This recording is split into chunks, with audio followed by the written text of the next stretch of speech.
Dewan ikut bapak dan suami nebas. Jadi aktivitas aku hari ini itu ikut ke hutan. Ini barang-barang yang mau kami bawa udah siap. Ini ada bekal kami, parang, air minum, dan yang lain-lain. Dan waktunya berangkat. Nah, ini keadaan jalan yang kami lewatin, mulai dari rumah yang lumayan padat, jalan kosong, dan nanti ada jalan tambang batu bara juga. Dan tiba-tiba di pertengahan jalan motor bapak aku itu macet guys. Jadi kami berhenti dulu sebentar, perbaikin motor dulu. Syukurnya perbaikin motornya itu nggak lama. Dan habis sudah selesai, kami langsung lanjut jalan lagi. Jarak tempat nebasnya itu dari rumah kami lumayan jauh, ada sekitar 15 kilo. Dari rumah kami sekitar jam 8 dan nyampe sana itu ya kurang lebih jam 9. Setelah melewati jalan tambang batu bara yang lumayan berdebu, akhirnya kami masuk ke simpang tanah yang mau ditebas. Dan akhirnya setelah melewati beberapa tanjakan, jalan yang rusak, becek, akhirnya kami sampai juga. Jadi motornya itu nggak kami bawa masuk ya, kami parkir di sini aja. Soalnya ke dalam itu nggak bisa pakai motor karena harus melewati ladang, terus ada juga sawit yang masih kecil-kecil yang baru ditanam. Jadi kami harus jalan kaki, itu lumayan ya guys, sekitar 100 meter dari tempat parkir motornya.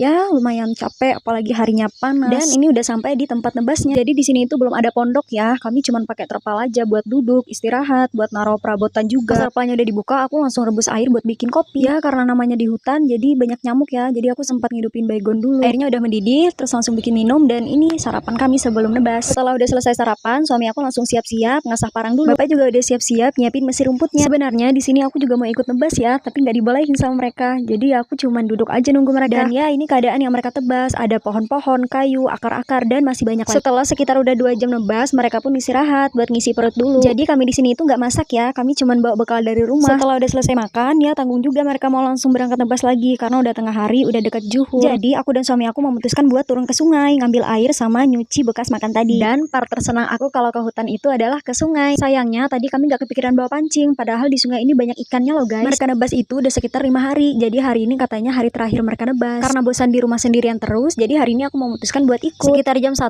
mereka pun lanjut nebas lagi. Bagian nebasnya nggak aku rekam ya guys, karena bahaya kalau dekat mereka lagi nebas. Setelah sekitar 3 jam lagi nebas dan akhirnya semuanya beres, selesai. Tapi meskipun semuanya udah selesai, kami nggak langsung pulang. Kami memutuskan buat istirahat dulu sebentar. Karena kasihan ya guys, pasti mereka tuh capek banget habis nebas, apalagi nanti mereka harus bawa motor lagi. Dan hari pun udah sore, udah sekitar jam 4 lewat. Aku langsung beres-beres, terus kami langsung memutuskan buat pulang. Hari ini tuh cuacanya benar-benar panas. Udah sore pun tapi masih kelihatan terang banget di sini. Setelah sekitar 2 minggu didiamkan, nanti lahan hasil tebas tadi akan dibakar juga ya, sama kayak yang dilewatin ini. Dan di bagian sini itu lumayan ngeri ya guys, soalnya jalannya itu harus ngelewatin pohon yang tumbang, terus pohonnya juga kecil. Jadi harus lebih hati-hati, soalnya kalau salah sedikit pun ya udah pasti jatuh. Ya hari ini tuh cukup lelah ya guys. Aku yang nggak nebas aja capek banget rasanya, apalagi mereka yang nebas dong. Kaki rasanya sedikit nyilu, terus tangan aku juga bentol-bentol digigit nyamuk. Badan udah rasanya gatal-gatal, rasanya pengen cepat-cepat pulang biar cepat mandi, terus baring deh. Pas sudah keluar dari jalan tambang batu bara, kami singgah dulu di warung ngisi minyak, sekalian minum juga, soalnya haus banget rasanya. Pas udah selesai minum, kami pun langsung lanjut jalan. Dan nyampe rumah itu